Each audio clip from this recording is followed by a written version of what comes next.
Hi friends, this is Hari. Cinema bus அப்டேட்டில் ஒரு லேட்டஸ்ட்டான ஒரு அப்டேட்டுங்க.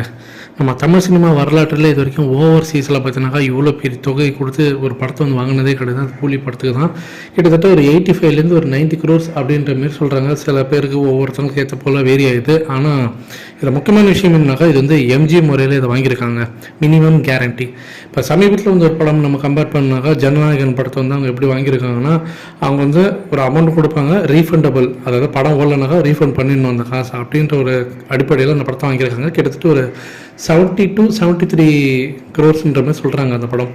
ஆனால் கூலி திரைப்படம் பார்த்தீங்கன்னா ஒரு 85 crores மாரி போட்டிருக்காங்க. ஆனால் எம்ஜி முறை மினிமம் கேரண்டி கண்டிப்பாக இந்த படம் வந்து பார்த்தீங்கன்னா வேறு லெவலில் வசூல் அடிக்கும் அப்படின்ற கான்ஃபிடென்ட் இருந்தால் தான் இந்த மாதிரி தொகையெல்லாம் இந்த மாதிரி முறையில் அடிப்படையில் வச்சு ஒரு படத்தை வாங்க முடியும்.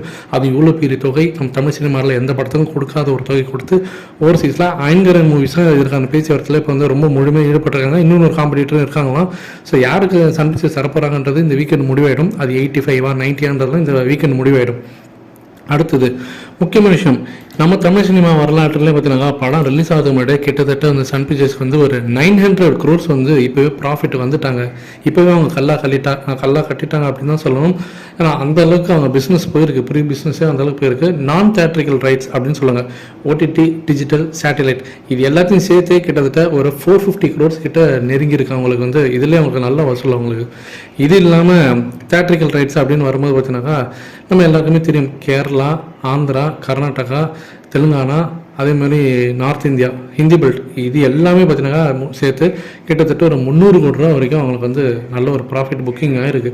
அதே போல் தமிழ்நாடு நமக்கு தெரியும் ஆல்ரெடி, இங்கே வந்து ஃபுல் அண்ட் ஃபுல் இவங்க தான் பண்ணுவாங்க. ரெட்ஜின் மூவிஸ் தான் பண்ணாங்க. அது கிட்டத்தட்ட ஒரு 80, 100 அந்த ரேஞ்ச் என்ன வேணால் வச்சுங்க. ஏன்னா அது அவங்களுக்குள்ளே இருக்கக்கூடிய டீலிங், அது சொல்ல மாட்டாங்க.